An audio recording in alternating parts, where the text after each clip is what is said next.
Bonjour et bienvenue dans l'émission Parlons meilleur SCPI, une émission qui part à la rencontre des SCPI, de leur stratégie, de leur ambition et puis de leurs dirigeants. Et aujourd'hui, j'ai le plaisir de recevoir David Sexig. Bonjour David. Bonjour Paul.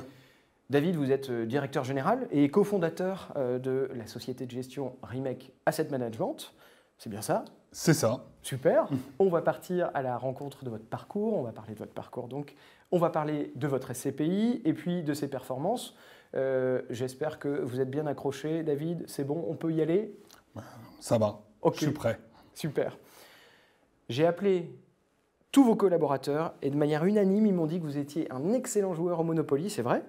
Pas du tout. On ne joue pas au Monopoly quand on fait de l'immobilier, on évite. On m'a menti. Bon, je ne vous propose pas de jouer au Monopoly, je vous propose juste de choisir entre carte chance et communauté. Qu'est-ce que vous choisissez? Chance. Chance. Vous êtes chanceux? Je sais pas, mais en tout cas, je tente la chance. Rendez-vous rue de la Paix. C'est pas très loin. Vous avez des ambitions d'investir rue de la Paix? Alors, pas du tout. Pas du tout. Aucune ambition d'investir rue de la Paix dans une SCPI, et je pense que c'est une très très mauvaise idée d'investir rue de la Paix dans une SCPI. Pourquoi? Alors, rue de la Paix, c'est un... Alors, évidemment, pour ceux qui ne connaissent pas, ou en tout cas ceux qui nous écoutent, donc c'est une des avenues, une des rues les plus chères de Paris. Oui. On est dans le 8e arrondissement, donc ce qu'on appelle le Triangle d'Or.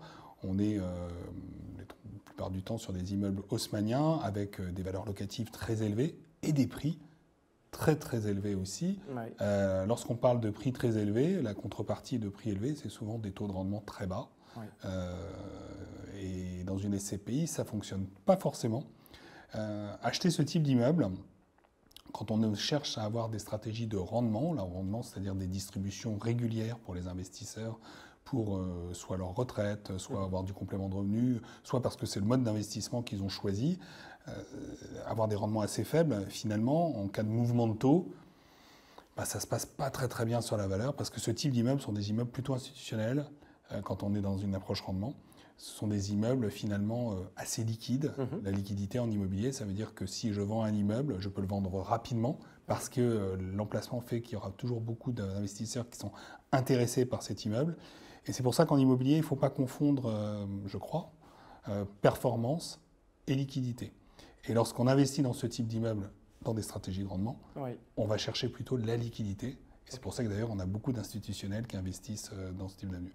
Donc pour un investisseur de type SCPI donc qui cherche du rendement, je m'éloignerai du 8e arrondissement, désolé. Alors évidemment, si vous me proposez, Paul, un immeuble dans le 8e arrondissement à 8% de rendement, vous prenez? Je regarderai. Mais pour l'instant, je n'en ai pas à vous proposer. Donc David, avant qu'on rentre dans le vif du sujet et de parler de votre SCPI, moi j'aimerais bien que vous vous présentiez, que vous me parliez un peu de votre parcours. Je ne vous demande pas de déclamer votre CV, mais au moins d'expliquer qui vous êtes, ce que vous faites concrètement chez Remake AM. Alors, qui je suis? Effectivement, très rapidement, j'ai commencé en finance de marché, comme gérant obligataire, puis analyste action. Et puis, en 2005, j'ai basculé dans l'immobilier et sur des fonds institutionnels à l'étranger, donc européens. Donc, pourquoi j'insiste sur ce point? Parce que ça veut dire que l'investissement à l'étranger, qui est très important chez Remake Asset Management, c'est dans notre ADN, aussi bien mon associé Nicolas Carte que moi-même, puisqu'on a géré... depuis presque 20 ans maintenant, des fonds investis à l'étranger. J'ai une carrière dans des groupes bancaires ou chez des sociétés indépendantes de gestion, plutôt au début basée sur la gestion institutionnelle. Puis j'ai basculé dans la gestion pour les particuliers, donc comme le produit de type SCPI. Et dès que j'ai goûté à la gestion pour les particuliers, c'est vraiment ce qui m'a plu. C'est cette relation avec le client final, c'est la capacité finalement aussi à avoir des produits benchmarkés. Les produits benchmarkés, c'est quoi? Ce sont des produits finalement dont les performances sont comparées régulièrement. Je trouve que c'est assez stimulant intellectuellement d'avoir cette approche sur la performance qu'on n'a pas forcément dans le monde institutionnel, puisque dans le monde institutionnel, les investisseurs se connaissent tous, ils investissent ensemble sur un projet ou séparément. Et puis, ils ont une espérance de performance, puis ils verront bien ce que ça donne. C'est pas tout à fait la même chose. De Karim Ancila, donc j'ai été de boîtes de plus en plus grosses jusqu'à aller dans des boîtes de plus en plus petites. C'était, je pense, le sens vers l'entrepreneuriat. Et puis en 2020, on a basculé dans notre tête avec Nicolas pour créer une société de gestion immobilière. Après avoir géré des CPI pour les autres depuis 15 ou 20 ans, respectivement. Et puis une chose amène l'autre. On a créé Remake Asset Management en décembre 2021. Ouais. Décembre 2021, on a obtenu l'agrément de la société de gestion. En février 2022, on a obtenu le visa de la SCPI Remake Live. On a obtenu en mai 2022 le label ISR. Ouais. Et on a commencé à être référencé dans les premiers contrats d'assurance vie en juin 2022. Donc aujourd'hui, on est 2 ans après, 2 ans et quelques mois. La SCPI a dépassé les 500 millions de capitalisation, 560 millions d'euros de capitalisation à fin août. Et on a plus de 5000 clients qui nous ont fait confiance en investissant dans ce produit. Donc on est extrêmement content, évidemment, du développement. On est 2 fondateurs. On a commencé avec 6 collaborateurs qui nous ont fait confiance. Non, 5, pardon. Et à la fin d'année, on devrait être 18 maintenant dans la société de gestion. Nicolas est président, je suis directeur général, en fait on est co-gérant. En pratique, qu'est-ce que je fais? Je décide de la stratégie d'investissement ou de désinvestissement particulièrement. J'ai la ligne métier gestion sous moi, j'ai aussi la ligne métier marketing communication.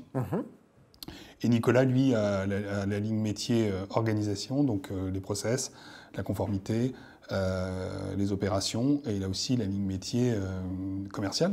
D'accord. Puisque il faut des commerciaux pour animer le produit, pour convaincre les conseillers en gestion de patrimoine que ce qu'on fait, c'est bien, et qu'on a des bonnes idées. Donc effectivement, il faut être présent, il faut animer.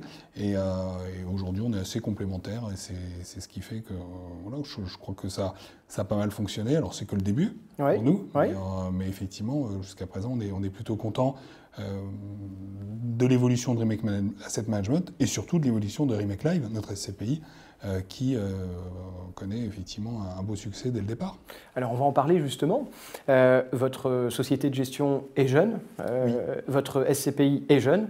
Mais on est géré par des petits vieux, vous avez vu mes cheveux. Oui, et puis aux âmes bien nées, la valeur n'attend point le nombre des années, comme on dit, pour ressortir des citations. Moi j'aimerais bien que vous me parliez de votre SCPI comme si je ne la connaissais pas. Je la connais bien évidemment, mais j'ai envie que vous diffusiez une interprétation, votre vision des choses pour cette SCPI aux personnes qui nous regardent et qui ne la connaissent pas. Alors sur Remake Live, qui est une SCPI donc, de rendement, donc les produits de rendement, je rappelle que ce sont des produits dans lesquels les clients investissent et obtiennent en contrepartie de cet investissement une distribution régulière de revenus complémentaires qui sont issus d'un investissement immobilier. Donc chez Remake Live, cette SCPI distribue mensuellement donc des revenus aux investisseurs qu'on choisit. Je vous coupe David, c'est vrai que c'est une particularité de Remake Live. Le dividende, il y en a quelques-unes, mais c'est pas légion, et vous en faites partie. Elle distribue de manière mensuelle, ce qui en termes de trésorerie est quand même assez confortable pour les épargnants. C'est le choix. En fait, je crois qu'il n'y a pas de bon ou mauvais produits, mais il faut créer des produits pour les clients. Il ne faut pas créer des produits... c'est pour les utilisateurs, on ne les crée pas pour nous, gérants. Donc, effectivement, cette remontée, on l'a eu par le terrain, par des conseillers, par des gens comme vous, Paul, qui nous ont souvent monté que le besoin mensuel de distribution était extrêmement important pour les clients, par exemple, notamment lorsqu'ils mettent en place des financements. C'est quand même plus sympa d'avoir une distribution mensuelle des revenus fonciers pour mettre en face du crédit qu'on a pu éventuellement souscrire pour financer ses parts, plutôt que d'attendre un trimestre et de faire des avances de trésorerie. Donc, on y tenait, on l'a mis en place. Et Remake Live, effectivement, elle a cette petite spécificité technique, elle en a d'autres. Techniquement, c'est une SCPI dont on a fait le choix d'être sans commission de souscription. C'est-à-dire que c'est une SCPI dans laquelle on ne paie pas les traditionnels 10% de frais d'entrée pour investir. Alors, il y a évidemment des contreparties, on ne travaille pas gratuitement non plus. On a basculé une partie de cette commission dans une commission d'investissement, c'est-à-dire que la société de gestion, elle est rémunérée au moment où elle achète des immeubles. C'est extrêmement important pour nous parce que c'est philosophique en fait. C'est-à-dire, c'est de dire, nous, on n'est pas payé pour lever de l'argent, on est payé pour acheter des immeubles. Donc, voilà. Ça, c'est le premier point. Et ensuite, on a des frais de gestion qui sont plus importants. Récurrent, donc puisqu'on prélève 15% des loyers, je dis bien 15% des loyers, pas 15% du capital investi, heureusement, 15% hors taxe des loyers, qui vont permettre d'alimenter effectivement la société de gestion, payer le personnel, organiser les visites de déplacement sur site, gérer le registre des associés, puisque à la différence d'un OPCVM, en SCPI, on est au nominatif, c'est-à-dire qu'on gère en tant que société de gestion, et ça entraîne énormément de frais pour une société de gestion. On gère le registre des associés. Je pense à des sociétés de gestion qui ont plusieurs centaines de milliers d'associés. J'ose pas imaginer les coûts qu'ils ont à mettre en face. On a déjà 5000, c'est déjà très, très fort. Ça, c'est pour la partie technique, en fait, j'ai envie de dire. Sur la partie stratégique, on a une approche qui est diversifiée, tout d'abord. C'est-à-dire que la diversification, elle est aussi bien géographique que typologique. Alors, géographique, ça veut dire qu'on investit dans différents pays d'Europe. Et typologique, ça veut dire qu'on investit dans différentes typologies d'immeubles. Donc, immobilier commercial, toujours. Ça peut être du bureau, ça peut être de l'activité, ça peut être du commerce, ça peut être de l'hôtellerie, ça peut être de la santé. On est présent sur tout le spectre des typologies d'investissement en immobilier d'entreprise. Et pourquoi ce choix de diversifier? Ce choix de diversifier est extrêmement important pour nous en tant que gérants, pour délivrer la meilleure performance pour les clients qui nous font confiance, pour les investisseurs, et puis aussi tout l'écosystème de conseillers qu'il y a autour, parce que on peut réagir très vite. Lorsque vous êtes une SCPI, c'est un exemple, ou en tout cas un fonds investi en hôtellerie, c'est très très bien l'hôtellerie, j'en ai géré pendant longtemps, c'est une classe d'actifs formidable. Mais au moment du Covid, c'est très compliqué. Parce que c'est toute l'hôtellerie qui... Après, heureusement, l'hôtellerie s'en est remise, mais à un instant T, ça peut faire peur aux clients. Bien sûr. Et le gérant peut se retrouver à collecter et pas pouvoir investir sereinement, en tout cas en ayant une pression supplémentaire. Donc nous, ce qu'on vise, c'est pouvoir bouger notre allocation d'actifs. L'allocation d'actifs, c'est-à-dire c'est la composition du portefeuille de la SCPI, assez rapidement, suivant les opportunités qui nous semblent le plus attractifs pour le client. Donc cette diversification, elle est très forte. Très très forte dans notre ADN, cette gestion. Deuxième point, en termes de stratégie, comment on aborde les immeubles au travers de la diversification. Une approche qui est un peu particulière, on a une approche foncière. L'approche foncière, ça veut dire quoi? Ça veut dire qu'un client qui achète un immeuble à Lyon ou un immeuble à Paris, il va y avoir une différence de prix au mètre carré. Pourtant, le coût de construction, qu'on soit à Lyon ou à Paris, c'est à peu de choses près la même chose. Toute la différence, c'est la valeur foncière, c'est-à-dire la valeur du terrain sur lequel est construit l'immeuble, sur lequel s'élève la construction. Et cette valeur foncière, elle est liée à la rareté foncière. La rareté foncière, c'est quoi? Demain matin, Paul gagne au loto, ce que je vous souhaite. Non, je ne joue pas au loto. Bon, vous avez peut-être d'autres vices. En tout cas, vous décideriez d'acheter une tour France SCPI et de la mettre sur les Champs-Élysées à Paris. Ce serait peut-être, pourquoi pas, une excellente idée. Mais ça serait très difficile. Parce qu'il n'y a pas de terrain pour aller construire. Et donc, il y a une rareté foncière. Donc, cette rareté foncière fait que les prix, dans le temps, deviennent de plus en plus élevés parce que de plus en plus de gens souhaitent investir. Quand on investit, nous, pour revenir à la SCPI, quand on investit, en fait, on identifie un emplacement et on s'intéresse à l'immeuble en tout dernier. Quel potentiel de valorisation a cet emplacement? Est-ce qu'il est déjà créé, ce potentiel de valorisation, ou est-ce qu'il est à venir? Ça, c'est les questions qu'on se pose. Ensuite, on va regarder l'immeuble, et puis après le bail, et enfin le locataire. Si on fait l'approche, me semble-t-il, dans l'autre sens, c'est-à-dire qu'on part d'abord du locataire, puis le bail, qui est la relation juridique entre le propriétaire et le locataire, eh bien finalement, on peut avoir le mirage du rendement et ne s'intéresser qu'à la performance financière de l'immeuble et se dire « ouais, bah c'est bien, cet immeuble il va générer 8%, c'est super », et oublier qu'un locataire peut partir, et que si le locataire part, il va falloir en trouver un autre, et si on n'a pas une potentiel de valeur foncière attractif, finalement, les gens ne vont pas s'intéresser à cet immeuble, ne vont pas prendre un bail dedans, ou tout simplement, le gérant ne pourra pas le vendre dans des conditions financières intéressantes. Donc ça, c'est la première approche. Mais quand on a cette approche, qui finalement, j'aime pas le terme, mais peut-être elle pourrait apparaître pour certains, aux yeux de certains, un peu spéculative, puisque quelque part, on prend un pari, mais bon, quand on fait des investissements, il faut prendre des paris. On peut prendre un pari sur le devenir d'un emplacement et donc faire peut-être un peu de spéculation. Quand on contribue à la spéculation, quelque part, on contribue aussi à l'enrichissement des prix. En tant qu'investisseur, on impacte forcément la zone dans laquelle on investit, puisqu'on peut créer une attractivité sur une zone, et en créant cette attractivité sur les zones, faire monter les prix.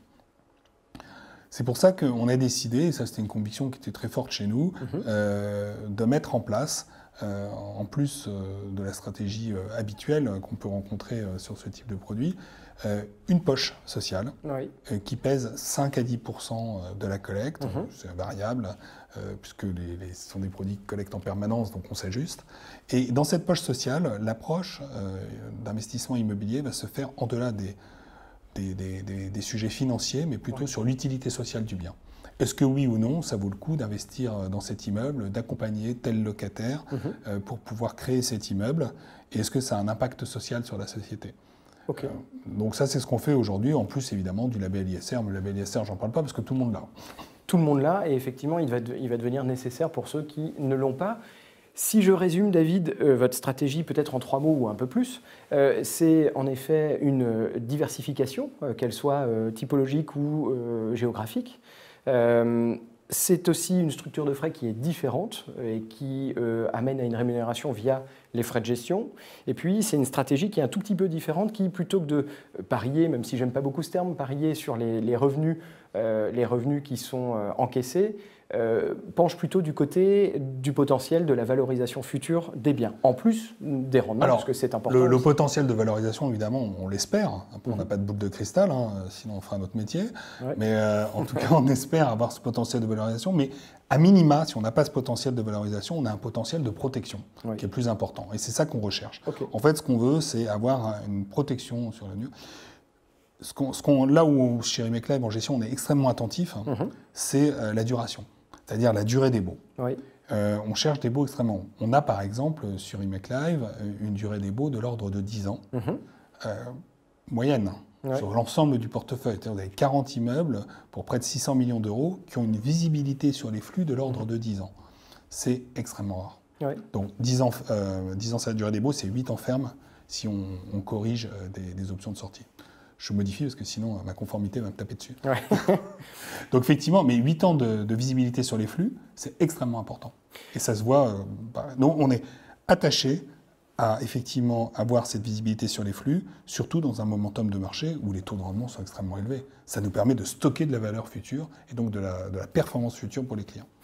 Momentum de marché avec des taux extrêmement élevés, c'est ce que vous dites, et c'est ce qui ressort en effet des performances. Alors, le taux de distribution, et vous me corrigez si je me trompe, mais en 2023, pour la SCPI Remake Life, il est d'un peu plus de 7,5%, 7,79, c'est ça? Oui. Taux de distribution. Et en 2024, je sais qu'il ne faut pas faire x2, il ne faut pas multiplier par 2 parce que ça ne correspond à rien, mais en tout cas, le trend du premier semestre correspond à une performance qui est quasi équivalente. Effectivement, on a un objectif de distribution pour l'année 2024 qui se situe entre 7 et 7,5, ce qui ferait une 3e année à plus de 7% de distribution, d'autant plus qu'il y a une revalorisation des parts en 2023, donc de l'ordre de 2%. Donc ça nous permet d'offrir effectivement aux clients qui nous ont fait confiance, aux investisseurs qui nous ont accompagnés dès le début, me semble-t-il, une performance plutôt sympathique dans le marasme actuel. Alors, si on rentre dans le concret, David, si je vous demande de me citer un exemple d'un actif, je crois que vous en comptez plus d'une trentaine au sein de Remake Life dans le portefeuille, est-ce que vous avez un actif pépite, un actif dont vous êtes très fier, peut-être qui rend jalouse les autres sociétés de gestion, j'en sais rien, mais peut-être votre porte-étendard? Alors, je sais pas, j'ai envie de dire. La réponse du gérant, ça serait de dire que l'immeuble qui me plaît, c'est le prochain. Parce qu'effectivement, quand on gère des immeubles, il ne faut surtout pas tomber dans l'affect.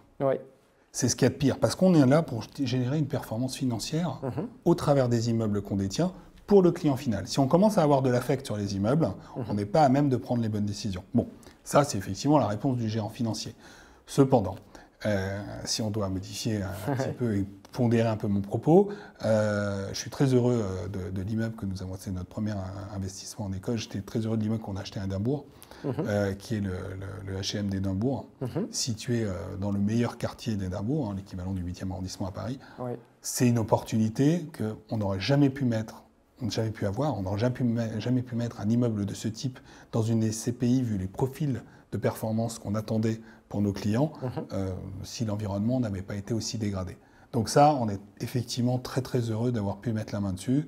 Ça nous a fait très plaisir.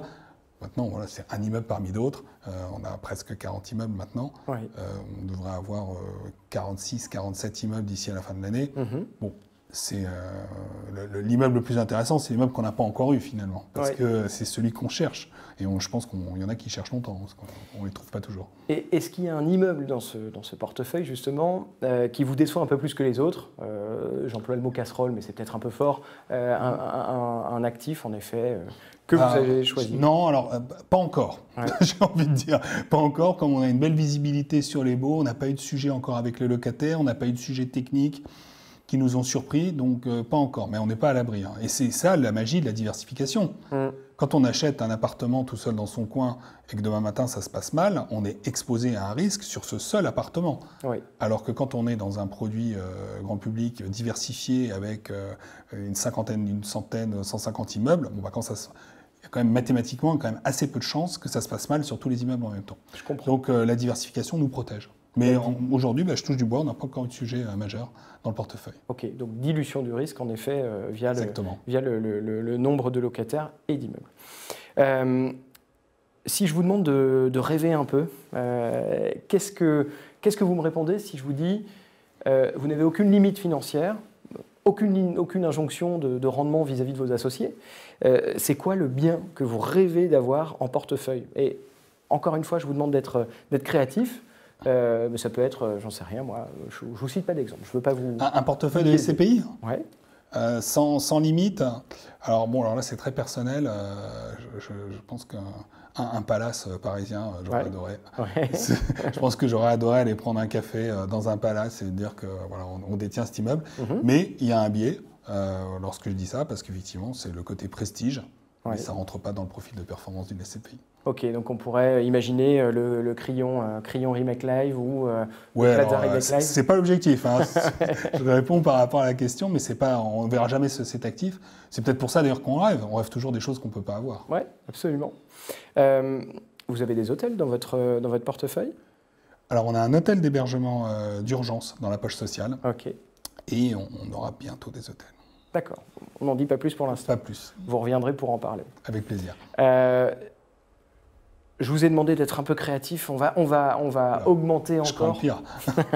On va augmenter encore. Je ne vais pas vous demander de danser, mais je vais vous demander... Soyez déçus. Je ne sais pas.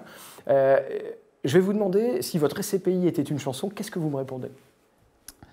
J'ai envie de dire que dans le climat actuel, je dirais, puisqu'on est assez disco chez Remake, je pense que je dirais I Will Survive de Gloria Gaynor. Très bien. Donc, je ne vous demande pas de danser ni de chanter, je ne vous fais pas cet affront. Ok. Est-ce que vous avez, pour terminer cette interview, est-ce que vous avez un dernier mot, une réponse à une question que je ne vous aurais pas posée? Non, parce que c'était très complet quand même. Non, moi je serais ravi qu'on puisse se revoir en fin d'année pour faire un point. J'en profite ici, il y a quand même un dernier mot. Il y a quelque chose qui est très important chez Remake Asset Management, qu'on ne met peut-être pas assez en avant de manière générale par le biais de l'organisation, à la fois de la communication ou des conseillers en gestion de patrimoine avec lesquels on échange, c'est l'équipe. Nous, on a la chance, et on me demande toujours quelle est la plus grande force de Remake Asset Management, je dis c'est son équipe. On a la chance d'avoir une équipe extraordinaire, des gens qui sont très seniors, qui nous ont suivis dans cette aventure entrepreneuriale, qui ont tous minimum 10 ans d'expérience dans des grands groupes, qui ont vraiment, j'ai envie de dire, fait leurs erreurs ailleurs avant. Donc, et qui ont fait un travail extraordinaire depuis 2 ans et demi pour les associés qui nous ont fait confiance. Donc oui, c'est eux qu'on remercie toujours avant tout, parce que Remake Asset Management ne serait rien sans l'équipe qui la constitue. Ok, ce sera votre mot de la fin. Exactement. Je vous remercie, David Sexy, d'avoir participé à cette émission Parlons Meilleur SCPI. Je rappelle qu'on peut trouver Remake Live sur notre site, toutes les informations, et évidemment d'y souscrire en ligne sur le site de France SCPI. J'ai envie de vous faire un cadeau avant que vous repartiez. Ah bah oui, chouette. J'ai envie de vous offrir ce livre, qui est la Bible des SCPI qu'on a écrite, évidemment, la SCPI pour les nuls, dans la collection pour les nuls. Si vous avez envie d'investir en SCPI, il y a tout ce que vous devez faire et ne pas faire dedans. Je vous l'offre, c'est pour vous. C'est sympa. Je ne l'ai pas lu, mais alors, donc si je vois une erreur, j'ai le droit d'appeler. Vous avez le droit d'appeler et de vous plaindre. Il y a un numéro vert. Tout à fait. Okay. Merci Paul, merci pour ce David. temps. À bientôt. À bientôt. Je vous remercie d'avoir suivi cette émission Parlons Meilleur SCPI et je vous dis à très bientôt.